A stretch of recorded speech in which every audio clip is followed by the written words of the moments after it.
Kung ang hanap mo ay mala eco-adventure na trip gaya ng isang kuweba sa ilalim ng highway, yes, you heard it right. Ilalim ng highway. Parang may nangagat. Or Instagrammable travel destinations at bonding with Mother Nature.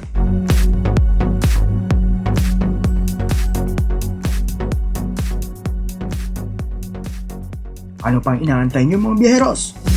Tara na! Gagaw tayo sa Sipalay.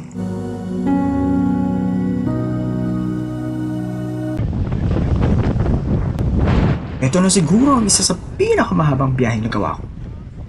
Travel tip: hindi ito para sa mga faint-hearted at takot sa mga malalaking alon. Pero kung gusto niyo ng boat ride na adventure, magtumanda Pulupandan route kayo going to Negros. Otherwise, maiging bumalik na lang kayo sa Iloilo City and ride some fast crafts going to Bacolod. After almost an hour of rough boat ride from San Lorenzo in Guimaras, narating din namin sa wakas ang Pulupandan Negros Occidental. That was epic. My heart was in my throat. Safe and sound.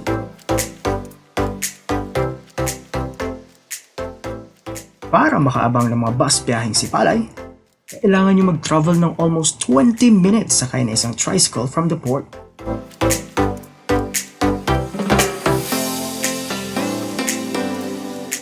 Pulupandan to Sipalay travel time, 4 hours. Whew.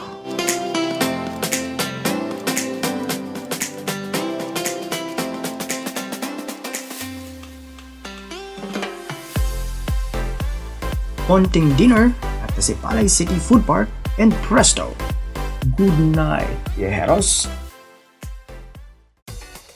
Good morning, viajeros. Today is the day. Meet our all-in-one tour guide, Kuya Doje. In demand si Kuya dito sa Sipalay. Maximum of 4 ang capacity ng kayong tricycle tour. Sa mga single dyan at nag-feeling, 1,000 pesos if you want to go solo. 1,500 naman for 2 persons at 500 pesos each if 3 to 4 persons. Kaya, di ba? Kaya. Aside sa Guimaras, you can also reach Sipalay mula Maynila to Sipalay City via plane ride for almost an hour, and 3 to 4 hours naman from Bacolod to Sipalay. First stop, Seaview Resort. Sa halagang 30 pesos entrance fee, pwede ka nang makapag-picture-picture at makakuha ng mga Instagrammable photos. Meron silang view deck kung saan matatanaw mo ang mga malakuron na view.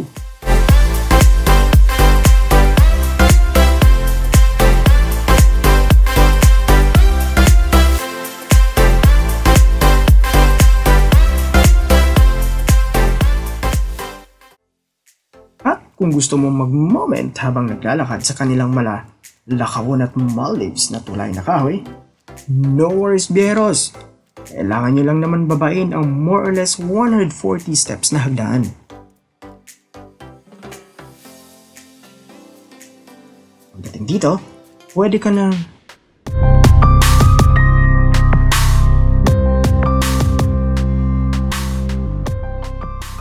Teka. Ibang grupo ata.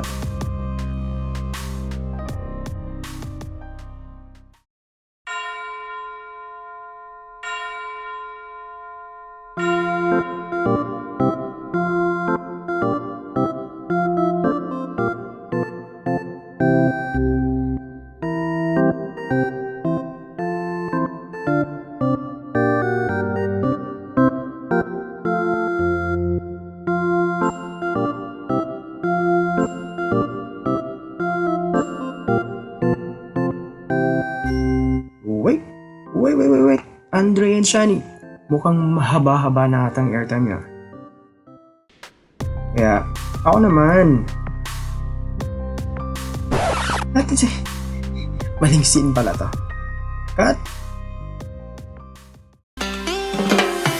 Kung ang hilig mo ay magmuni-muni with nature, perfect ang resort to, biyeros.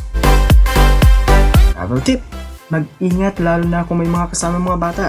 Medyo mabato na konti ang shoreline, otherwise it's a good day to enjoy the beach.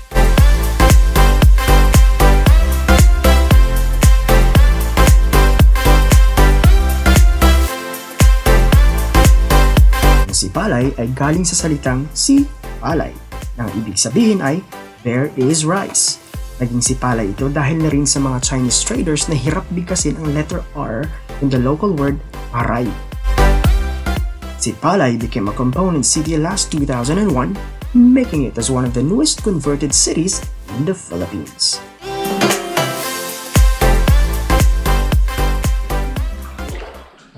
Isang eco-adventure bang trip nyo, Bejeros? Tara, ating pasukin ang kuweba. Presenting Matlag Cave. Anong switch dito? Very accessible ang kuwebang to dahil ginagawa mo. Dahil pagbaba nyo pa lang sa highway, ilang tumbling lang ay mararating nyo na to. Kaya makikita sa Bejeros, ilalim ng isang paved road. Yes, ilalim ng daan.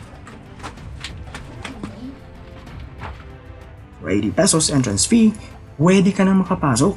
Yes, makapasok sa kuweba at masilayan unahong Mother Nature carve its greatest architecture. Tatagpuan ang Matlag Cave sa City Matlag sa Barangay 4. Travel tip: make sure to have all safety gears ready prior to entering the cave, especially the hard hat. Fun facts: alam niyo bang it takes hundreds and thousands of years for a stalactite to form a pillar? Ang stalactites, sila itong mga nakabitin from the cave ceiling, while stalagmite naman yung mga tumutubo sa baba. Once they meet, sila ay tinatawag na pillar or column.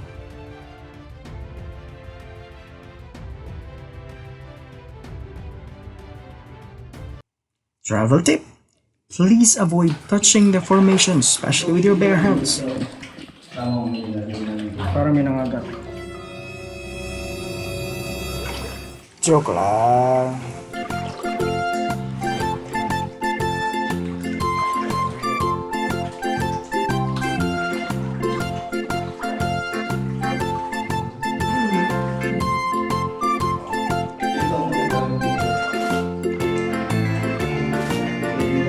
Dulo na to kaya?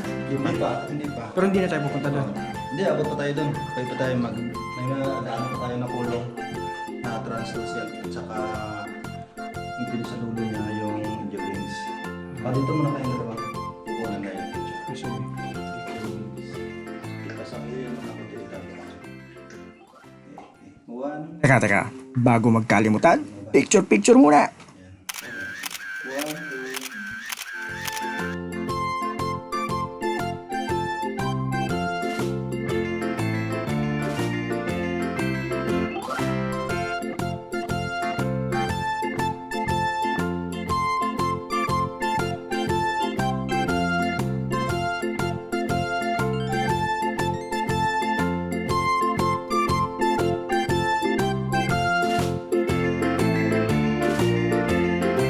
Main attraction sa kuwebang ito ay ang tinatawag nilang angel wings.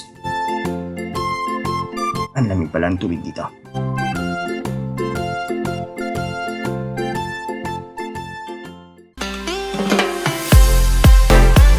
Next stop, Tinagong Dagat. Entrance fee, 30 pesos. If you want to bond with nature, perfect din ang resort na to.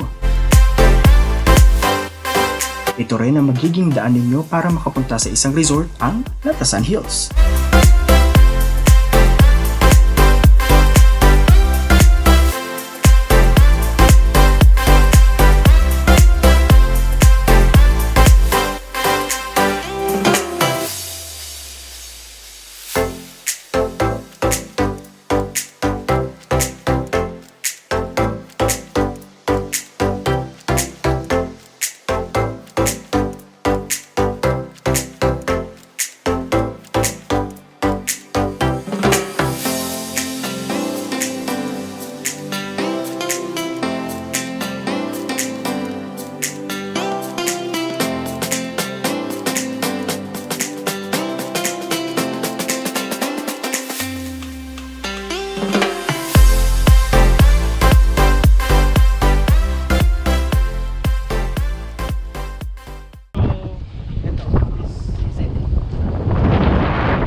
if you want to witness the scenic view of the entire area, kailangan nyo lang naman akyatin ang humigit kumulang sa 120 steps paakyat sa hills.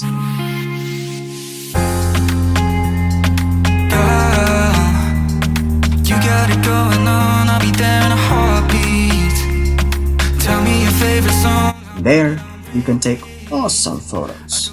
Yan. Wherever, through the storms or any weather. Yeah. Hindi ka na mamumroblema, especially if you are a solo traveler. Si Kuya Doji can also be your immediate photographer. And it's covered in gold, like moonlight over Hollywood. And it's cool, yeah, cause you know it's good, oh baby. Travel tip: sobrang lakas ng hangin sa itaas. Make sure to keep your belongings safe at ingat-ingat din sa mga buwis buhay na post.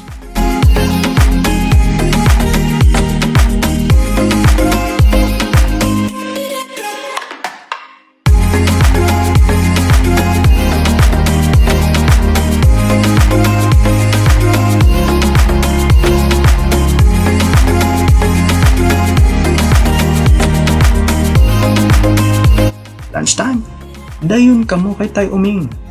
Ambience pa lang, mapapasarap ng kain nyo. Opo, lobat na. Hindi ko man nakuhanan ang mga pagkain kaysa sarap. For more details, visit their Facebook page.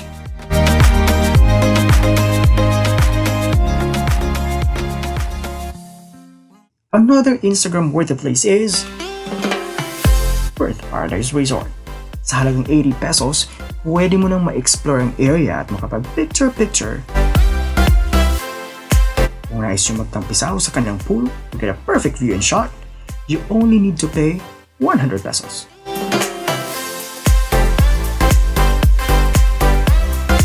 Pool operation is between 7 a.m. to 5 p.m. The resort also offers wide array of activities from kayaking to island hopping. For rates and updates, you can visit their Facebook page.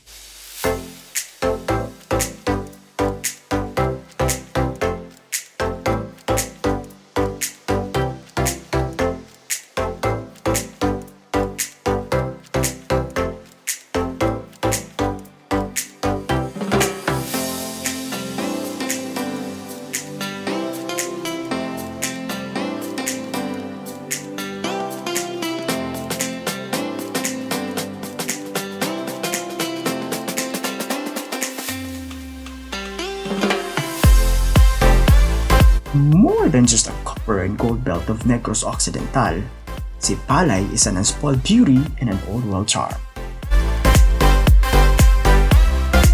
Dito, napakasimple ng buhay. Simple man, mayaman naman ito sa turismo. Bala Eco Adventure? Instagrammable destinations at bonding with Mother Nature. Approve? Approve. See you next time, Sipalay. For more Sipalay tour, please visit Kuya Doji's Facebook page. Also, special shout out to these vloggers for all the support. Aishan's Vlog, Western Travels, Luisito Vlog, The Fur Bear, Alvin Tayo, and Arvinson Zuniga.